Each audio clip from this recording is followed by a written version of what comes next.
Now, say you're in Grand Rapids and you want to find a cool new restaurant to try out. Wouldn't it be great if you had 15,000 friends to help you find one? Well, now, thanks to this guy, you do. Chris Freeman is a man on a mouth-watering mission, and that's to tell the whole world about all the great food they have here. So he started a Facebook group called Eat GR. It's a community of people who love to explore local restaurants and share their positive experiences with others. And when Chris isn't at work, he's working hard to dig up some of Grand Rapids' most under-the-radar food finds. Chris recommended that we meet and eat at the Noodle Monkey. It's a ramen-based eatery that serves up a great selection of Asian comfort cuisine.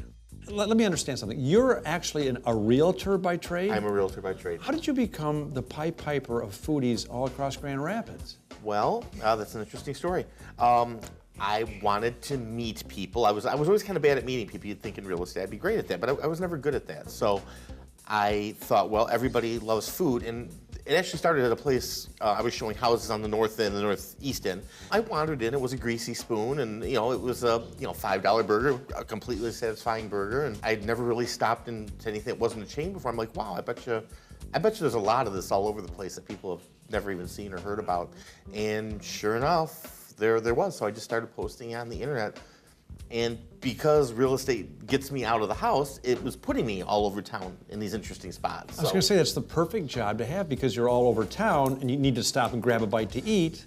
And it's so great to go to the little, out of the way places, the little mom and pop places, and discover different kinds of food. Very much so. And the truth of the matter is, I really couldn't do this if not for that, because it's a flexible job that allows that. Otherwise, you can't work in a factory milling out pieces and, hey, I want ramen.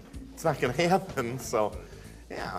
Well, what's changed with Grand Rapids as far as the food scene goes? I think that there was just a shortage of really interesting, unique food in Grand Rapids. Or has that changed? It really has. It really has. And I think people have been responsive to that. And then, of course, we're getting a lot of transplants from out of the area coming in. And I think there's some expectation on their part that, well, we want this kind of food. Where is it? You don't have that. Why not? And that's changed, and so now we have a lot of that food. Well, I can tell you're passionate about this because I can tell you can't wait to share the stuff you discover. Plus, you're starting conversations between people and dialogues, and you've started this whole network now. What's the future for this? Oh, that's a great question. I see people in other cities in Chicago that have 50,000, 70,000, 100,000 followers. Certainly, I feel that I could have that here.